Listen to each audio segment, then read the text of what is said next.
এই জগতে চার প্রকার ব্যক্তি যারা আমাকে ভজনা করে না, কয় প্রকার ব্যক্তি কথাটা লক্ষ্য রাখো।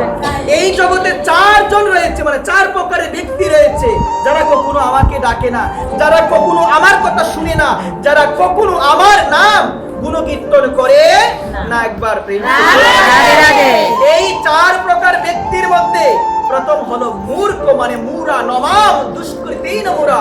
মুরা মানে কে? মূর্খ। মূর্খ কে গো মা?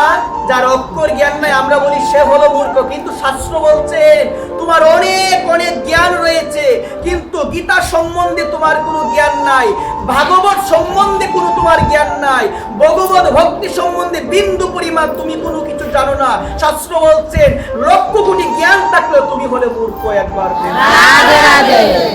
এই কারণে তো বলছেন বৈষ্ণব কবি প্রেমানন্দ ঠাকুর কি বলছেন, করি না জানিয়া লাখো যদি জানো সে জানা কেবলই চাই। বৈষ্ণব কবি প্রেমানন্দ ঠাকুর জানিয়ে দিল আমি হরিকে জানলাম না, আর আমি যদি লাখো জ্ঞানও আমার মধ্যে থাকে সেই জ্ঞানকে তুলনা করা হয়েছে চায়ের সঙ্গে, মানে চায়ের সঙ্গে। একবার তাহলে তোমার মধ্যে যদি ভগবত জ্ঞান না থাকে তাহলে তোমাকে শাস্ত্র বলছেন মূর্খ। আর ওই মূর্খ ব্যক্তি কখনো ভগবানের কথা শুনেও না, কখনো ভগবত নাম গুরু কীর্তন করেও না। বলো না মা। তারপর নমাম দুষ্কৃতি নমুরা। দুষ্কৃতি, দুষ্কৃতি মানে হলো কথাটা লক্ষ্য রাখো, যাদের বুদ্ধি অনেক, যাদের বুদ্ধি রয়েছে কিন্তু ওই বুদ্ধি দিয়ে জগতের মানুষের কোনো কল্যাণ হয় না, ওই বুদ্ধিটা তারা ভগবানকে নিযুক্ত করতে পারে নাই, এই বুদ্ধিকে বলছেন দুষ্কৃতি। কি বলছে মা? দুষ্কৃতি। কথাটা লক্ষ্য রাখো, ওই দুষ্কৃতি বুদ্ধি ছিল শকুনির। কার ছিল গো মা? শকুনির এত জ্ঞান, ওই জ্ঞানের মধ্যে একটু পরিমাণও গোবিন্দের প্রতি ভক্তি ছিল না, যার কারণে এত জ্ঞান থাকা সত্ত্বেও শকুনির অন্তিমে বধ হয়েছিল কুরুক্ষেত্রে যুদ্ধের মধ্যে। একবার বলছেন দুষ্কৃতি। বুদ্ধি তো অনেক আছে, বুদ্ধি দিয়ে তো জগতের মঙ্গল হয় না, ওই বুদ্ধি দিয়ে সংসার নষ্ট হচ্ছে, ওই বুদ্ধি দিয়ে জগতের কোনো মঙ্গল হচ্ছে না, ওই বুদ্ধি ভগবানের সেবাতে লাগাতে পারছো না, ওই বুদ্ধি নিষ্ফল হয়ে যাবে। একবার নমাম দুষ্কৃতি নমুরা প্রবদ্ধন্তে নরাধমা। বলছে নরাধম, নর মানে কি মা? নর মানে হলো মানুষ। নর মানে কি? মানুষ। মানুষ। নরাধম, মনুষ্যের মধ্যে যারা হলো অধম তাদের বলছে নরাধম। আমি হচ্ছি নরাধম। কেন জানো মা? আমি ভগবানের কথা শুনি না, আমি মালা জপ করি না, আমি ভগবানের কথা শুনি না, আমি মন্দির প্রদক্ষিণ আদি কোনো কিছু করি না, আমি তুলসী পরিক্রমা করি না, আমার শ্রীমুখের মধ্যে সর্বদা সংসার সংসার, কোনোদিন ভগবানের নাম নাই, কোনোদিন গুরুদেবের নাম নাই, গুরুদেবকে স্মরণ করি না, ভগবানকে স্মরণ করি না, রাধা রানীকে স্মরণ করি না, গীতা পাঠ শ্রবণ করি না। শাস্ত্র বলছে মনুষ্যকুলে আমার জন্ম হয়েছে, কিন্তু আমার মতো অধম এই ত্রিজগতে আর কেউ নাই। একবার ওই নরাধম কখনো ভগবানকে ডাকে না, ওই নরাধম কখনো ভগবানের কথা শুনে। কয়টা হলো? তিনটা। এক হলো মূর্খ, যারা ভগবানকে ডাকে না, আরেকটা দুষ্কৃতি, যাদের বুদ্ধি অনেক কিন্তু ওই বুদ্ধিটা ভগবানের সেবায় লাগছে। কার সেবায় লাগছে না? ভগবানের সেবায়, ভগবানের সেবায় লাগছে না। তারপরে বলছে কি নমাম দুষ্কৃতি নমুরা প্রবদ্ধন্তে নরাধমা। নরাধম মনুষ্য হয়ে যারা অধম। মনুষ্য হয়ে অধম কারা গো মা? মনুষ্য হয়ে অধম হলো তারা যারা দুই বাহু পেয়ে হা নিতাই বলে কাটতে পারে না, যারা দুই চরণ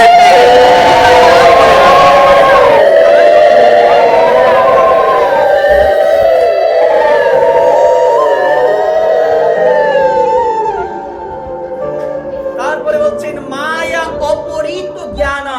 বলছেন যাদের জ্ঞান মায়ার দ্বারা অপরিত হয়ে গিয়েছে, মানে মায়ার দ্বারা জ্ঞানটা নষ্ট হয়ে গিয়েছে। মা এই জগতের যে জ্ঞান কি বলছেন জানেন? ছিল ভক্তিবিনোদ ঠাকুর বলছেন জড় বিদ্যা যত মায়ার বইব জীবকে করো হে গাদা। মা এই জগতের যে বিদ্যা একটু লক্ষ্য রাখো মা, ছিল ভক্তিবিনোদ ঠাকুর বলছেন জড় বিদ্যা যত মায়ার বইব জীবকে করো হে গাধা।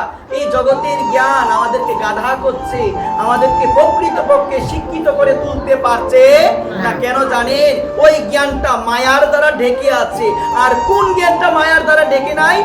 ওই জ্ঞানটা ডেকে নেয় মায়ার দ্বারা, যে জ্ঞানের মাধ্যমে ভগবানকে জানা যায়, যে জ্ঞানের মাধ্যমে রাধারানীকে জানা যায়, যে জ্ঞানের মাধ্যমে ভক্ত মহিমা জানা যায়, যে জ্ঞানের মাধ্যমে সাধু মহিমা জানা যায়, যে জ্ঞানের মাধ্যমে তুলসী মহিমা জানা যায়, যে জ্ঞানের মাধ্যমে ভক্তবৎসল ভগবানের মহিমা জানা যায়, ওই জ্ঞানটাই হলো আসল জ্ঞান। আর বাকি যত জ্ঞান রয়েছে সব হলো নকল জ্ঞান। একবার এই কারণে মায়েদের চরণে আমি অনুরোধ করে বলবো, এই 4 প্রকার ব্যক্তি নমাম দুষ্কৃতি নমুরা প্রপদন্তে নরাধম মায়া অপরিত জ্ঞান আসরিক বাবম আশ্রিত, এই 4 প্রকার ব্যক্তি ভগবানকে আশ্রয় করে না। কয় প্রকার? মূর্খ, দুষ্কৃতি, তারপর বলছে নরাধম, তারপর বলছে মায়ার দ্বারা যাদের জ্ঞান দেখিয়াছে তারা কখনো গোবিন্দকে ডাকে না, তারা কখনো রাধারানীকে ডাকে না, তারা সর্বদা বলে ভজ সংসার ওহ সংসার লহ সংসারের নাম একবার। আর আমার মহাপ্রভু বলছেন, কি বলতে জানেন? ভজ গৌরাঙ্গ লহ গৌরাঙ্গ গৌরাঙ্গের নাম রে। একবার আমি পাপী বলছি, ভজ সংসার লহ সংসার করো সংসারের নাম, সংসার ধর্ম বড় ধর্ম, এর থেকে বড় আর ধর্ম নাই। এটা বলি না আমরা অনেক সময়? দেখো মা, আমি কত বড় মূর্খ, আমি বললাম সংসার ধর্ম বড় ধর্ম, অথচ সংসারের মধ্যে ভগবানের নাম নাই, সংসারের মধ্যে গোবিন্দ সেবা নাই, সংসারের মধ্যে বউ গোবিন্দের নাম করলো স্বামী দে বাধা। ওই ব্যক্তি আবার, ওই ব্যক্তিকে যদি উপদেশ করা হয় একটু ডাকেন না ভগবানকে, একটু চলেন না বৃন্দাবনে, ওই ব্যক্তি বলে আমরা যেটার মধ্যে আছি কিছু বড় ধর্ম। কথাটা লক্ষ্য রাখতে হবে। সকলের চরণে বিনম্র নিবেদন করে বলছি, একটাই নিবেদন করে বলছি, ভগবান কি এখন